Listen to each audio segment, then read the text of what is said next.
회개하신 모든 죄가 주 안에서 다 용서받았습니다.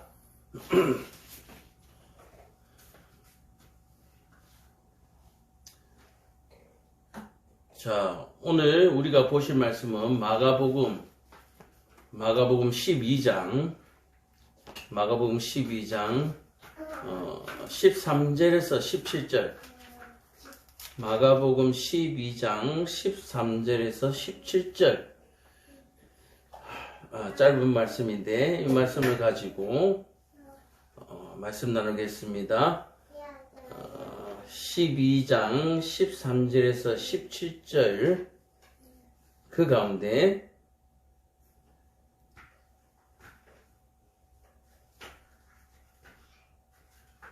12장 13절 이렇게 읽고 말씀 전하겠습니다. 제가 했습니다. 그들이 예수의 말씀을 책 잡으려 하여 바리새인과 헤롯 땅 중에서 사람을 보내매. 아멘. 자, 광고 말씀드리겠습니다. 광고는 지난주에 말씀드린 대로 목요일에 교회 십자가가 세워졌습니다. 하나님께서 허락하시고 또 주신 여러분들의 헌금이 쌓여져서 또 하나님의 성전에 거룩한 십자가가 세워진 줄로 믿습니다. 물질이 마르지 아니하고 십자가를 세울 수 있도록 재정을 책임지신 하나님과 또 여러분들에게 감사드립니다. 네, 재정이 부족하면 참 힘들거든요. 그런데 십자가를 위해서 헌금해 주셨고 또 그 헌금을 또 헐지 아니하고 또 잘 지켜내어서 사업을 이뤄낸 것 또한 참 감사하지 않나 생각합니다. 재정이 부족하면 또 헐게 되어 있거든요. 뭐 월세다, 뭐 공과금이다 여러 가지 밀리게 되면 그 헌금을 지키기가 개척교회를 하면서 느끼는 것이지만 그 주신 예물들, 헌금들을 그 목적에 맞게 지키기가 참 쉽지 않습니다. 작은 교회고 하다 보니까 이렇게 맞고 저렇게 맞고 하는 경우가 왕왕 있거든요. 뭐 늘 그렇죠. 그럼에도 불구하고 십자가 예물을 헐지 아니하고 지켜내서 2년 만에 또 그렇게 십자가를 세울 수 있었던 것, 또 하나님께 감사를 드리고 또 여러분들에게도 감사를 드립니다. 교회를 대신해서 제가 여러분들께 감사를 드립니다. 아주 소박하게 또 제가 그냥 생각했던 대로 십자가를 올렸습니다. 단지 이제 평범하지 아니하게 올렸죠. 뭐 일반 다른 교회들처럼 뭐 이렇게 평범하지가 않아요. 우리 십자가는 우리 교회도 일반 교회들처럼 평범하지 않는 것처럼 하나도 평범한 게 없습니다. 우리 가족도 평범하지 아니하고 교회 십자가도 평범하지 아니하고 하여튼 특별한 십자가가 또 올라갔습니다. 기회가 되시면은 교회 밴드에 들어오시면은 사진을 올려놨으니까 보실 수가 있습니다. 이제 세워놓고 이제 걱정이 되는 것은 여기가 이제 역 앞이다 보니까 비둘기들이 좀 많아요. 주변 건물들의 비둘기들도 좀 많이 오고, 이 비둘기들이나 이 새들의 특징이 뭡니까? 뾰족하고 높은 데를 세워놓으면 꼭 거기 와서 앉거든요. 그래서 깨끗하게 십자가를 올려놨는데 새들이 와서 또 더럽히지 않을까 조금 염려도 되고, 그렇죠. 이게 왜 그러냐면 큰 교회처럼 아예 십자가가 높은 데 달려 있으면은 밑에서 잘 안 보여. 밑에서 잘 안 보이는데 우리 교회는 낮고 또 십자가도 작아서 눈에 잘 띄니까 종종 올라가서 물청소를 좀 해야 되지 않을까 싶은 생각도 드는데, 어쨌든 기쁜 일이 이번 주에 있었습니다. 교회 기둥을 하나 세우고 또 교회 기물을 하나 또 마련하고 또 십자가를 세우고 하나하나 그 성전을 지어가는 그 재미가 모르겠습니다. 믿지 않는 사람들도 뭐 조금 공감을 하시겠지만 내 집 마련하는 기쁨이라 그러나요? 그렇죠? 월세에서 전세로, 전세에서 또 내 집 마련을 해서 가는 그런 기쁨처럼 하여튼 기쁜 일이 교회에 있었고 조촐하게 잔치를 해야 되나 싶은 생각도 듭니다. 그동안 우리 고생하신 분들, 우리 식구들에게 맛있는 걸 한번 사줄까 싶은 생각도 듭니다. 어쨌든 감사하고요. 주신 예물을 위해서 기도하고 말씀 전하겠습니다. 사랑과 은혜가 충만하신 아버지 하나님, 이번 주간에는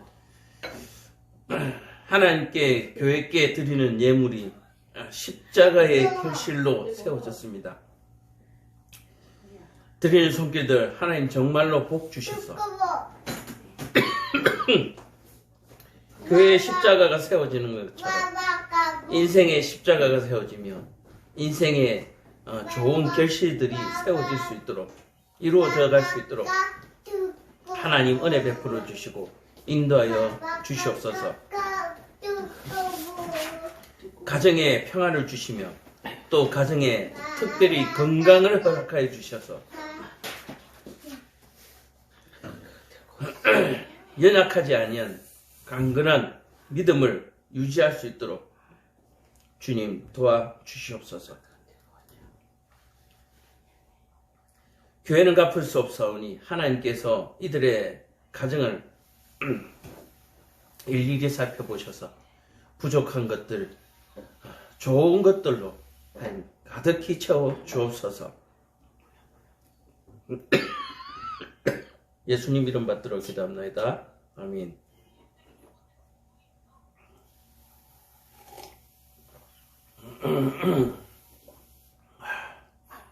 자, 말씀 전하겠습니다. 지난주에는 남은 자들을 위한 노래라는 제목으로 말씀을 전했죠. 남은 자들을 위한 노래. 이스라엘에 고질적인 병이 있었습니다. 고질적인 병. 그 고질병은 뭐냐면은 여호와 하나님과 우상을 겸하여 섬기는 것. 그리고 겉으로 드러난 사람의 눈에 보이는 현상으로 사람을 정죄하고 판단하는 것. 하나님의 율법을 가지고 사람을 사랑하기보다는, 교회를 세워가기보다는 교회를 무너뜨리고 교회를 어지럽히고 사람을 심판하는 그러한 고질병들이 있었습니다. 그래서 이스라엘이 망하여서 포로로 잡혀갔을 때 예루살렘에 남아있던 이스라엘의 백성들이 포로로 잡혀간 자신의 동포들을 불쌍히 여기고 위하여 기도하기보다는 그들을 정죄하여서 하나님께 버림받았다라고 그렇게 정죄해버리는 이런 고질적인 병들이 있었습니다. 그 고질적인 병이 지금까지도 남아있었고 예수님 시대에서도 여전히 남아있었다. 그래서 말씀을 가르치는 자들, 바리새인들과 서기관들, 이런 지도자에 있는 사람들이 하나님의 말씀을 가지고 백성들을 위로하고 백성들을 독려하기보다는 백성들을 억압하고 괴롭히고 정죄하고 판단하는데 여전히 사용하고 있었다. 그래서 질병의 문제라든지 여러 가지 사업의 문제라든지 이러한 일이 생겼을 때 뭐라고 얘기합니까? 하나님 앞에 저주를 받았다. 네가 범죄하였으므로 하나님께 벌을 받았다라고 하는 하나님의 율법을 가지고 심판주이신 하나님을 대신해서 이런 지도자들이 백성들을 심판함으로 말미암아서 분열이 생기고 화합을 이루지 못하는 그리고 로마의 식민지로 살고 있는 이런 처참한 상태로 놓이게 된 것이죠. 자, 이러한 그들에게 예수님께서 찾아오셨습니다. 예수님께서 찾아오신 이유는 다른 것이 아니죠. 소외받고 연약한 사람들, 소외받고 어려움에 처한 이들이 그 괴로움을 하나님 앞에 토로하게 되고 그들의 소리를 들으시고 예수님이 이 땅에 오신 것이죠.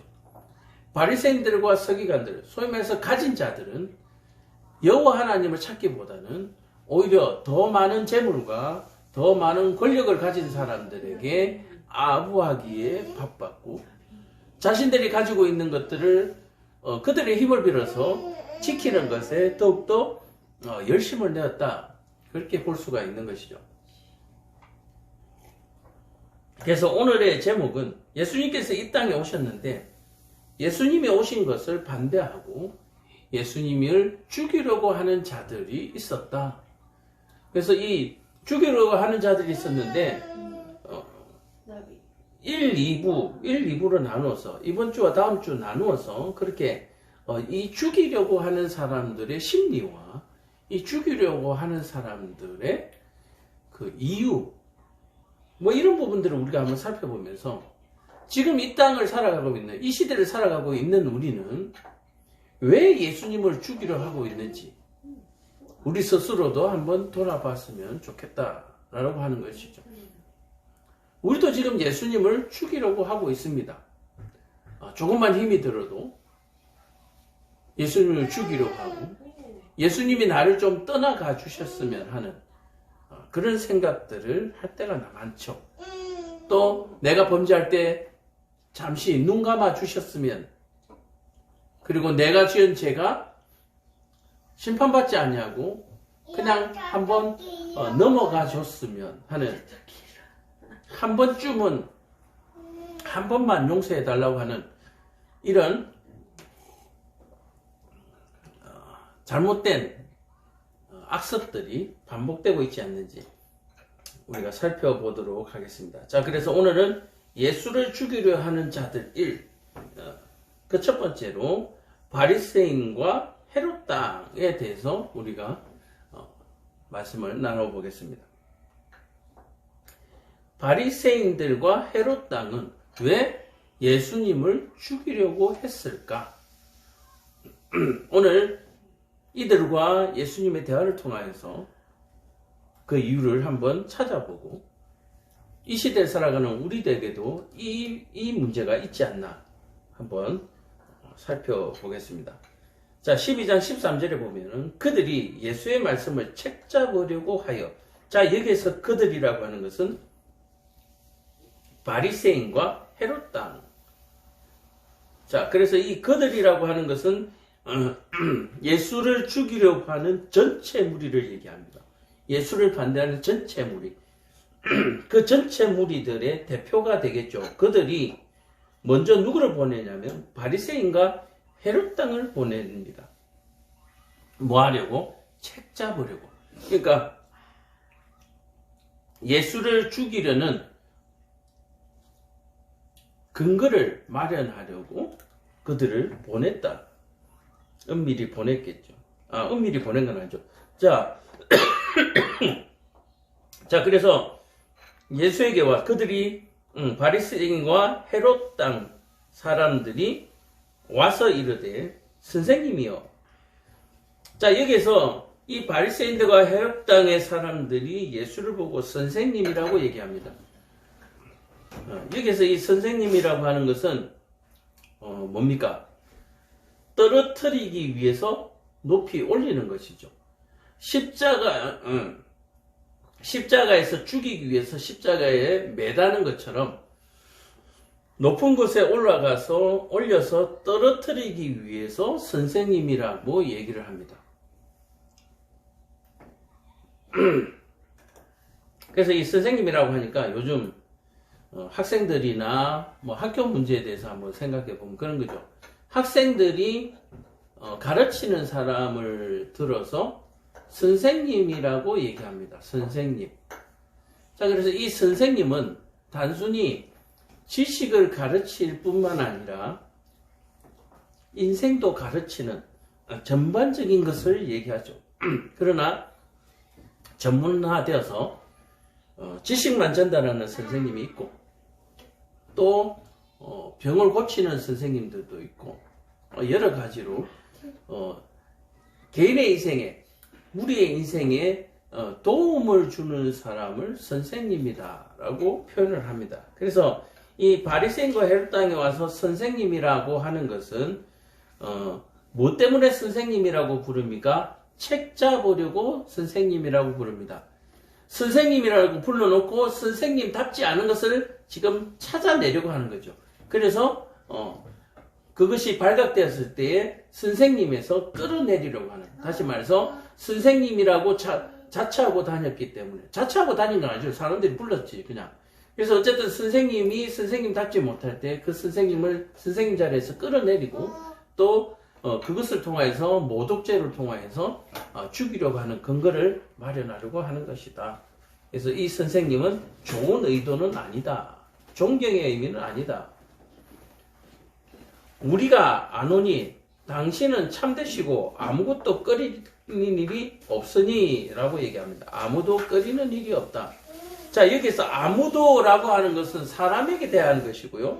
꺼리는 일이 없다라고 하는 것은 인칭은 아니죠. 사람을 칭하는 것은 아니죠.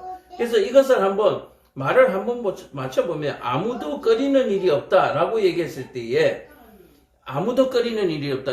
누구와도 대화하거나 가르치는 일에 토론하는 일에 거리낌이 없다. 당신은 참되시기 때문에 라고 얘기를 합니다. 이 또한 앞에 선생님과 같은 의미죠. 네가 그렇게 똑똑하냐 라고 하는 부분들, 이런 부분들, 그리고 네가 지금 뭐 가리지 않냐고 너무 오만방자하다라고 하는 부분도 표현하고 있는 것이죠. 이들은 철저하게 하나님 안에서 한 형제이고 자매인 그런 관계에 있는 이스라엘의 민족이죠.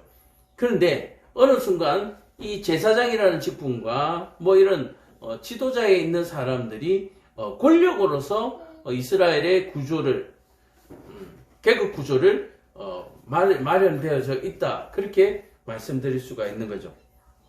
이스라엘 백성들이 구약 시대부터 늘 하나님께 요구했던 것이 뭡니까? 우리에게 또 왕을 달라. 하나님은 하나님 안에서 모두가 만민이 평등한 그러한 자유인으로서의 삶을 살기를 원했지만 이스라엘의 백성들은 늘 왕이라고 하는 계급 사회를 자꾸 만들기를 원했다라고 얘기하는 거예요. 자, 그것의 어떤 결과물이라고 할까요? 하나님께 세우신 제사장이라든지 어떤 선생님, 랍비라고 하는 이런 모든 것들이 돕는 자로서의 자리가 아니라 어떤 자리가 되었습니까? 군림하는 자리, 가르치는 자리가 되어버렸다라고 얘기를 하는 거예요. 제사장은 어떤 자리입니까? 이스라엘의 하나님의 백성들이 하나님과 만날 수 있도록 도와주는 사람이었죠. 하나님과의 사이에서 전달해주는 사이, 관계였다라고 얘기를 하는 거예요. 그러나 어느 순간 이 바리새인들과 서기관들이 하나님께서 주신 직책들이 계급으로 둔갑하고 그것으로 백성들을 억압하고 군림하는 그러한 자리로 변질되어졌다.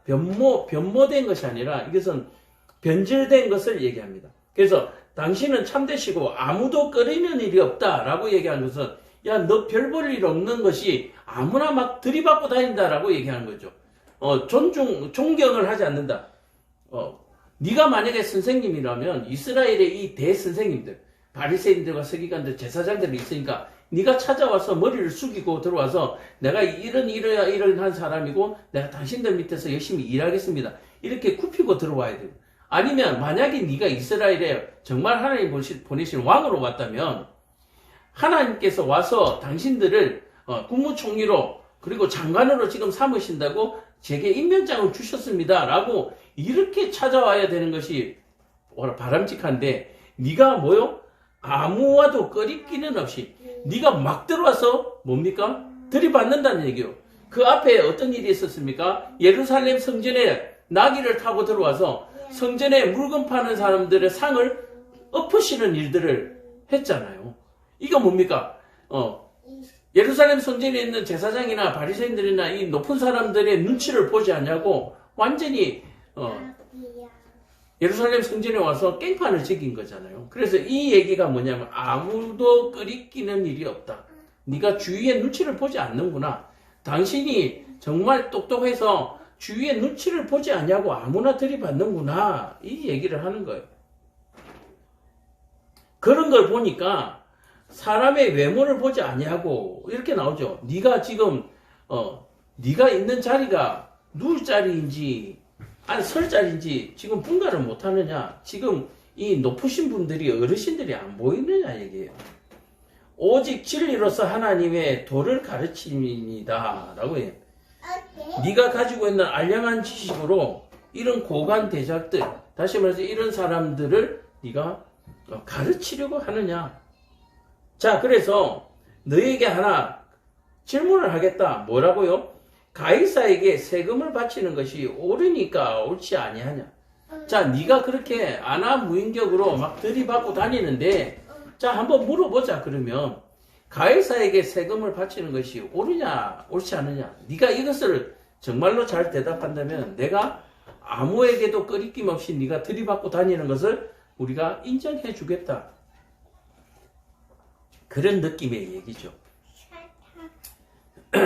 자, 그래서 다 옳지 아니하니까 묻고 난 다음에 15절에 다시 다그칩니다. 우리가 바치리까 말리까 빨리 대답해라는 얘기예요. 니하고 더 이상 막 오래 시간 끌 필요도 없고 우리는 니를 빨리 죽이고 싶으니까 네가 이렇게 대답하든 저렇게 대답하든 뭐요? 니는 죽는다는 어떤 결론을 이미 가지고 있다라고 말씀드릴 수가 있는 거죠. 옳으니까 물었으면 기다려줘. 그런데 빨리 대답해라. 옳으니까 바치리까 말리까. 한데 예수께서 그 외식함을 아시고, 자, 이 외식함은 그들이 묻는 의도를 아는 것. 너희가 이 일로 말미암아 나를 책잡아서 나를 죽이려고 하는구나. 이걸 이미 아는 바로 이것이 외식함이다. 불손한 의도를 알고 계신다라고 하는 거죠. 이르시되 어찌하여 나를 시험하느냐. 데나리온 하나를 가져다가 내게 보이라 하니. 자, 여기에서 데나리온이라고 하는 것은 이 시대에 사용하는 돈이죠, 돈. 자, 이 돈을 한번 가져와 봐라. 자, 가져왔는데, 자, 이 데나리온이 가지고 왔다라고 하는 것은 그들이 데나리온을 가지고 있다는 거죠. 그래서 이들이 이 예루살렘의 이스라엘 중에서 가진 자로서의 위치를 가지고 있다는 것, 지위를 볼 수가 있습니다. 자, 가져왔는데 예수께서 이르시되 이 형상과 이 글이 누구의 것이냐 이르되 가이사의 것이니이다. 자, 우리나라 돈에도 마찬가지고 외국 돈에도 마찬가지고 그 나라의 어떤 그 상징적인 인물들이 동전에 기록되어져 이게 찍혀져가 있죠. 우리나라에도 많죠. 많은 훌륭하신 분들이 많지만 상징적인 인물을 동전에다가 또는 지폐에다가 그려 넣습니다. 자, 그와 마찬가지로 이 시대에도 그 이 데나리온이라고 하는 은전에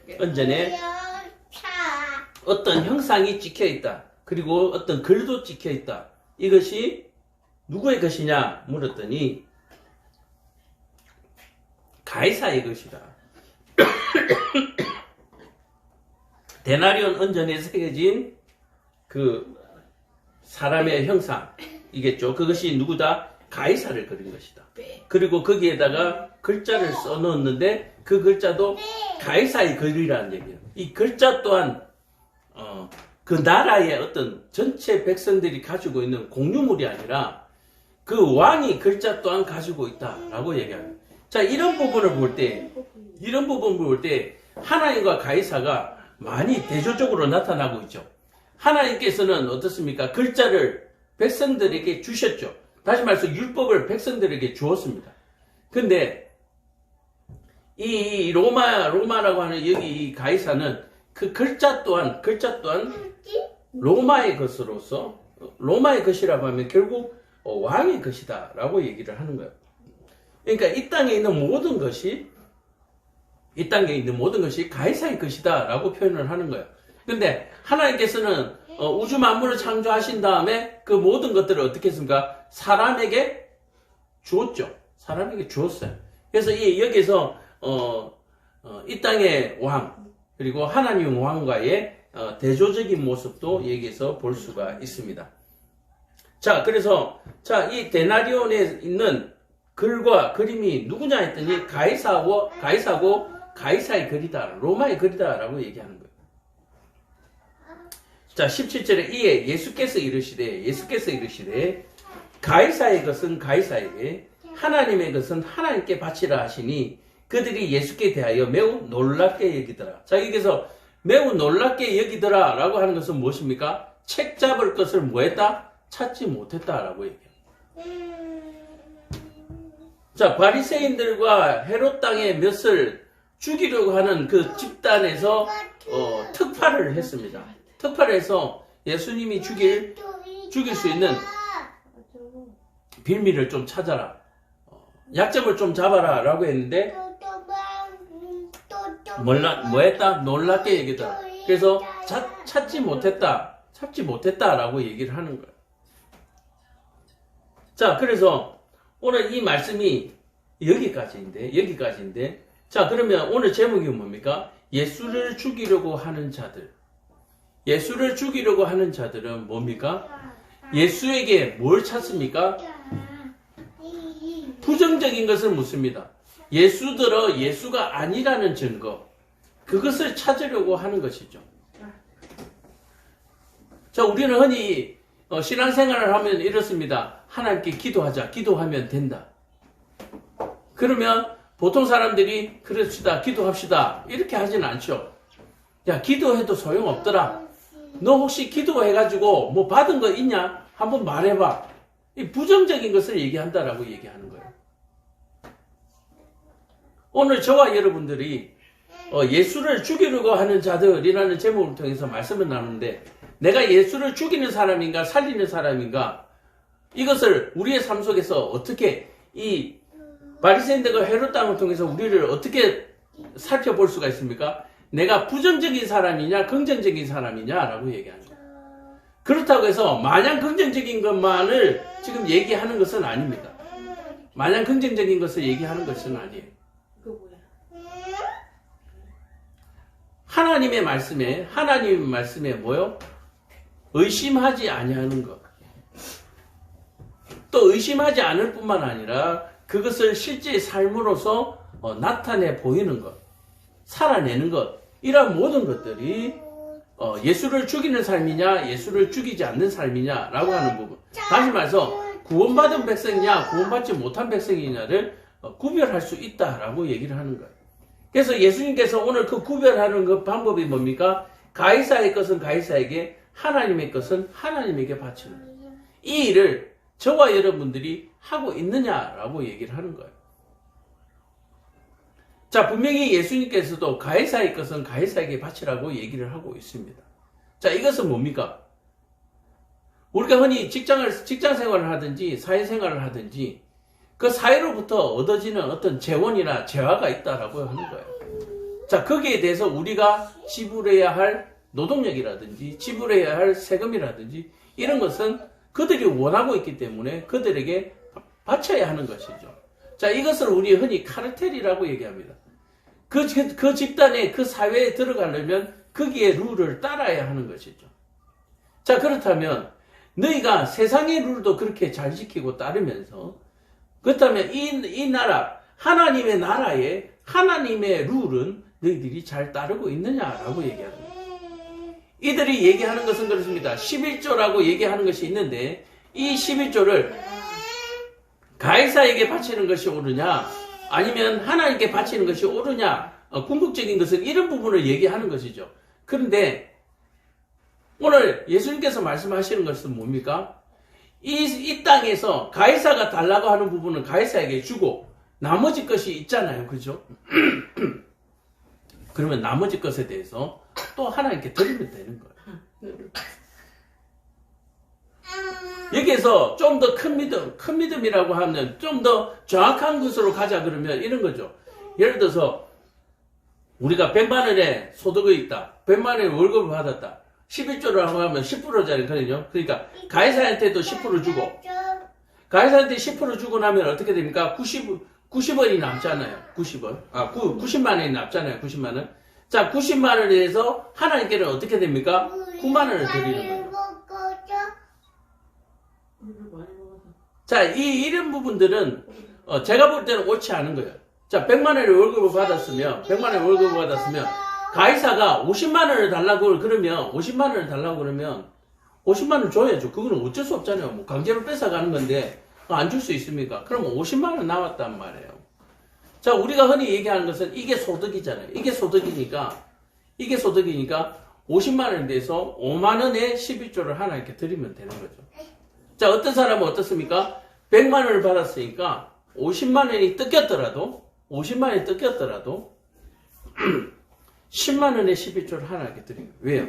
자, 이것이 누가 더 크냐라고 하는 제목으로 우리가 생각해 볼 수가 있는 거죠. 뭐 이런 것들이 있잖아요. 물질적이니까 이런 거 해야 훨씬 이해가 빠르잖아요. 아버지가 100만 원의 월급을 받아와가지고 아버지가 교회에다가 11조를 했습니다. 정확하게 들었습니다. 그냥 정확하게 들었어요. 자, 정확하게 드리고 아버지는 또 11조를 드리고 난 다음에 나머지 돈을 가지고 생활비도 쓰고 아이들 용돈도 주었습니다. 자, 그렇다면 생활비를 받은 아내와 용돈을 받은 아이들은 교회에 11조를 하는 것이 맞느냐 안 하는 것이 맞느냐라고 얘기합니다. 아버지가 했기 때문에 우리는 11조를 할 필요가 없다. 그렇게 생각하시는 분이 있고, 또 어떤 분들은 아버지는 아버지고 나는 나니까 내가 받은 용돈에 대해서 11조를 드리는 것이 맞다. 그죠? 또 어떤 사람들은 이렇게 하시는 분들이 있죠. 아버지에게 받은 것은 아버지가 이미 11조를 했기 때문에 이건 줄 필요가 없지만 누가 손님이 오든가 명절날 세뱃돈을 받았는데 이것은 아버지가 아니라 밖에서 들어온 것이기 때문에 이 세뱃돈을 11조를 해야 된다. 이렇게 생각하시는 분들이 있잖아요. 자, 근데 그렇게 생각하시면은 그 세뱃돈 주신 분도 11조를 했거든요. 물론 뭐 안 믿는 분이 돼가지고 11조를 안 하실 수도 있어요. 근데 했다고 그냥 합시다. 그 세뱃돈을 주신 그 집안 어른도 11조를 했단 말이에요. 그러면 세뱃돈도 11조를 할 필요가 없는 거죠. 자, 이것이 물질에 대한 개념입니다. 근데 하나님께서요, 이것을 11조를 했다 안 했다 이거 따지시겠어요? 그렇지는 않을 거예요. 그렇지는 않아요. 단지 뭐요? 내 중심이 누가 더 크냐에 달려있는 거예요. 누가 더 크냐. 그리고 내가 물질을 하나님께 드리는 것을 아까워하느냐 아까워하지 않느냐. 오늘 물질에 대해서 먼저 바리새인과 헤롯 땅의 이 몇몇의 특파원들이 예수님에게 물질 관념에 대해서 지금 질문을 한 것이기 때문에 오늘은 그 물질에 대해서만 우리가 한번 따져보자라고 얘기하는 거예요. 아버지가 11조로 한 그 용돈을 내가 받았는데 내가 용돈을 11조를 해야 되느냐 말아야 되느냐. 자, 그래서 내 삶 속에서 하나님이 차지하고 있는 부분이 얼마나 크냐라고 하는 부분을 우리가 여기에서 살펴볼 수가 있는 것입니다. 만약에 우리의 삶 속에서 하나님의 차지하고 있는 부분이 없다면 나는 지금도 예수님을 죽이려고 하는 바리새인과 헤롯 땅과 같다. 자, 바리새인과 헤롯 땅이라고 얘기하는 것은 지금 교회 밖의 사람을 얘기하는 거 아니에요. 교회 안의 사람들을 얘기하는 것입니다. 내가 교회 안에 있으면서도 바리새인들과 헤롯 땅 같이 삶을 살아가는 사람이 있다라고 얘기를 하는 거예요. 그러나 이것을 우리가 정죄하고 판단할 수 있는 그런 어떤 근거나 뭐 이런 것들은 없어요. 또 그거 가지고 정죄하거나 판단해서도 안 되고요. 이거는 누구의 문제입니까? 철저하게 자기와 하나님의 문제입니다. 예수님께서도 지금 바리새인들과 헤롯 땅에게 곤란하게 한 이유가 뭡니까? 예수님에게 답을 물었는데 오히려 예수님께서 바리새인과 헤롯 땅에게 다시 재질문이 들어가 버린 거예요. 자, 그러나 예수님은 그것에 대해서 대답을 했고 그 답을 바리새인들과 헤롯당들이 해야 되는데 과연 해냈을까? 해내지 못했어요. 왜요? 그들이 놀랍게 여기더라 라고 얘기했기 때문에. 오늘 저도 오늘 저와 여러분들도 교회 생활에 대한 물질뿐만 아니라 그 마음의 쓰임, 마음 씀씀이까지 여러분들이 우리 한번 삶을 살펴보시기로 합니다. 예수님께서 지금 물으시는 거예요. 교회 밖의 사람들한테 물으시는 것이 아닙니다. 자, 그렇다면 예수님께서 지금 이 말씀을 교회 바깥 사람한테 하는 것이 아닌 것 마찬가지로, 그럼 오늘 말씀의 제목이 뭡니까? 예수를 죽이려고 하는 자들이에요. 예수를 죽이려고 하는 자들은 바깥에 있는 사람들이 아니라 누구요? 안에 있는 사람이라는 사실을 여러분들 꼭 기억하시기를 바랍니다. 밖에 있는 사람은 예수가 죽든지 말든지 상관이 없습니다. 본디오 빌라도 얘기를 들어보시면 알잖아요. 나는 이 죽이려고 하는 이유를 나는 알 수가 없다. 나는 상관하지 않겠다. 바깥 사람들은 예수님 죽이려고 하는 예수님하고 아무 관심이 없다는 거예요. 그냥 예수님 돌아다닐 때 찾아와가지고 병 고치면 아싸 됐은 거예요. 그들은 그냥 따라다니다가 물고기가 떡 주면 먹고 아따 오늘 맛있는 거 얻어 먹었다 하고 끝이에요. 그 사람들은. 그것이 진짜냐 아니냐 상관이 없는 거예요. 여러분들은 여기에 대해서는 생각 못 해봤죠. 예수님을 죽이려고 하는 사람들이 교회 바깥에 있는 줄 알았죠. 오늘 이 말씀을 보면은 바리새인과 헤롯당, 예수를 죽이는 사람은 교회 안에 있는 사람이에요. 교회 안에 있는 사람. 그리고 하나님께서는 누구를 구원하십니까? 교회 안에 있는 사람 구원하십니다. 교회 바깥에 있는 사람 구원하는 게 아니고요. 여러분들이 이 얘기를 잘 들으셔야 돼요. 이걸 꼭 자기에게 지금 주시는 말씀을 자기에게 적용하지 않냐고 다른 사람들에게 적용을 하니까 이 성경에 있는 많은 말씀들이 내 삶에 아무 도움이 안 되는 거예요. 내게 하시는 말씀인데 전부 이걸 남한테만 적용하는 거예요. 남한테만. 예수님께서 오늘 분명히 짚습니다. 오늘 우리에게 말씀하고 계세요. 나에게 말씀하고 계십니다. 네 마음속에 내가 차지하고 있는 부분이 얼마나 되느냐를 내가 차지하고 네가 가지고 있는 물질 중에 내 것은 얼마나 있느냐라고 얘기해요. 예수님께서 오늘 물으십니다. 너 통장에 돈 있는 거 그거 나 좀 줘. 내가 좀 써야 되겠어. 성경에서 뭐라고 얘기합니까? 사람을 한 번도 태우지 않은 나귀 새끼가 있는데 그거 주인이 쓰겠다고 하니까 아무도 말을 하지 못하는 거. 부자가 찾아와서 내가 예수님이 말씀하신 대로 모든 십계명을 다 지켰습니다. 내가 이제 하나님 나라에 갈 수 있겠습니까? 그래? 그럼 네가 가지고 있는 돈 내가 좀 쓰자. 좀 가져와. 안 하는 거예요.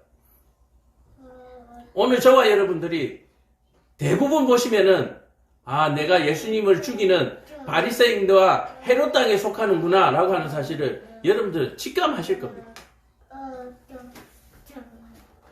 다 내놓으라고 하는데 과연 다 내놓을 수 있느냐라고 얘기하는 거예요. 이들은 지금 무엇을 얘기하고 있습니까? 세금을 얘기하고 있어요. 10%의 세금을 얘기하고 있어요. 근데 예수님께서는 뭡니까? 이 모든 것들이 누구의 것이라는 걸 얘기하고 있습니까? 내 것이다. 가이사의 것도 내 것이라는 것을 얘기하고 있는 거예요. 너희가 나라의 세금은 꼬박꼬박 잘 내면서 11조, 절기, 감사 나한테 얼마를 드리고 있는지 하나님께서 오늘 물으시는 거예요. 언제부터인가 교회에서 헌금 얘기, 물질 얘기 안 한 지가 오래됐죠. 그저 착한 일 하면 복 받습니다.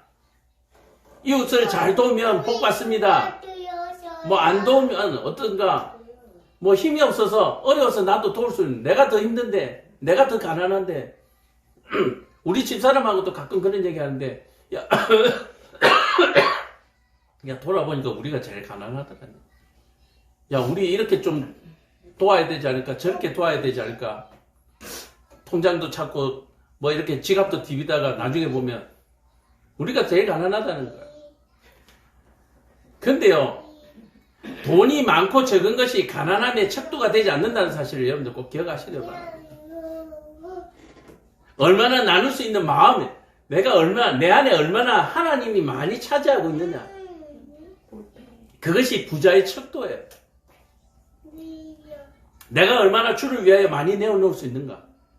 내가 주님께서 쓰시고자 할 때 내가 내 것을 다 내어놓을 수 있는가. 나는 그저 뭡니까? 맡은 자죠. 맡은 자. 그저 맡은 자일 뿐입니다. 그냥 가지고 있을 뿐이에요. 가지고 있는 동안에 우리가 계속 이렇게 뭡니까? 꽃감 빼먹듯이 빼먹고 있는 거잖아요. 그러면 감사하게 생각하고 죄송하게 생각해야 되는 거죠. 맡겨놓은 꽃감에서 계속 내가 오늘도 하나 내일도 하나 빼먹고 있는 거잖아요. 우리 인생이.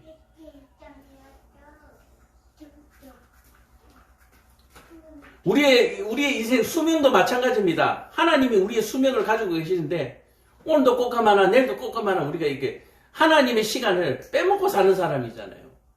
하나님의 꽃감을 빼먹고 사는 사람이라면 그 꽃감을 빼먹고 난 다음에 적어도 주인의 것을 잘 지켜야죠.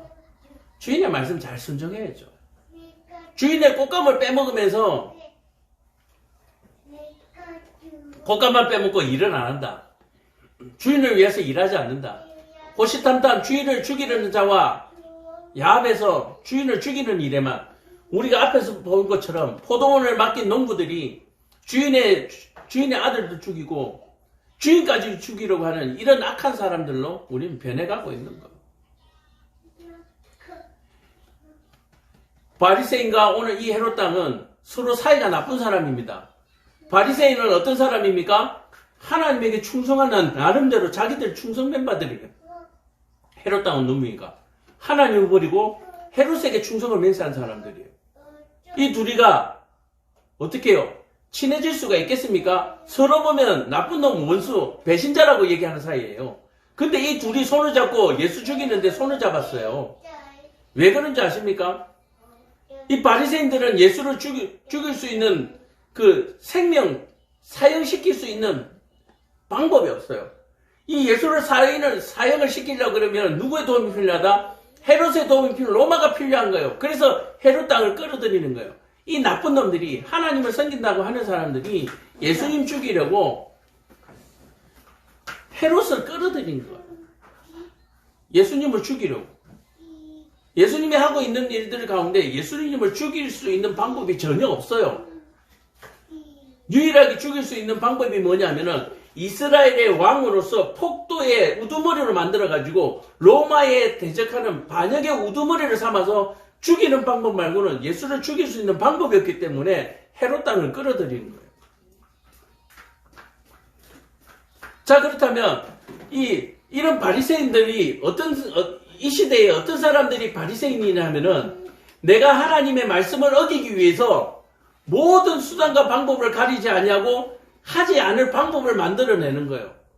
조금 전에 제가 말씀드린 것처럼 내가 받은 용돈을 11조를 해야 되나 말아야 되나.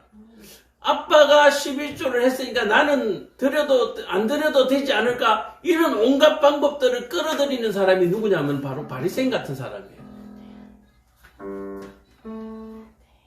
오늘 중요한 일이 있는데 예배를 빠져도 되지 않을까. 예배를 빠질 수 있는 방법을 끌어서 갖다 붙이는 거야. 이게 바리새인 같은 사람들이에요. 헤롯 땅 같은 사람은 어떤 사람입니까? 관계없어요. 그거 관계없이 내가 바쁘면 예배 빼먹는 거예요. 뭐 고민도 없어요. 그런 사람은. 고민도 없어요. 근데 바리새인 같은 사람은 뭔가 끌리는 것이 있는데 어떻게든지 뭔가 빠져나가려고 궁리를 만들어내는 거예요. 궁리를 만들어내는 거예요. 이런 사람들이 어디에 있는 사람이라고요? 교회 안에 있는 사람이에요. 교회 안에 있는 사람. 오늘 이 말씀은 교회 안에 있는 사람에게 주시는 말씀입니다. 예수를 죽이려고 하는 사람. 저와 여러분들이 예수를 죽이려고 하는 사람일 수 있다라고 하는 사실, 밖에 있는 사람은 아니라는 사실, 여러분들 이 말씀을 통해서 이거 분명하게 아시기를 바랍니다. 그래서 혹시 이것을 제가 유튜브에도 올리는데요. 예수 안 믿으시는 분들이 만약에 본다면 그런 거예요. 이 사람들은 예수 뭐 관계 없어요. 관계 없어요.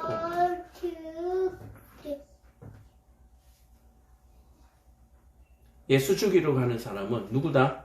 저와 여러분 중에 있다. 저와 여러분 사이에 있습니다. 오늘 말씀 분명하게 아시고 내 안에 예수로 가득 채우셔서 정말 나는 아니죠 할 수 있는 그러한 삶을 살아내시기를 간절히 부탁드립니다. 성경에 있는 이 말씀이 교회 밖에 있는 사람이라고 여러분들 철저하게 믿고 신앙생활 하지 마시기로 합니다. 이 말씀은 교회 안에 있는 사람들에게 주시는 말씀입니다. 많은 사람들이 그렇게 얘기합니다. 전도해야 되는데 성경을 몰라서 야 이거 언제 다 공부해가지고 바깥 사람들 가르치지.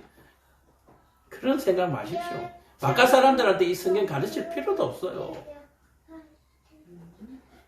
복음은 그게 아니에요. 복음은 그게 아니에요. 복음은 어떻게 전한다고요? 구원받고자 하는 데에 구원받고자 하는 사람들에게 구원의 길이 있다고 가르쳐 주고, 그 다음에 당신이 말하는 구원은 그것이 구원이 아니라는 것. 그 정도뿐이에요. 그 정도.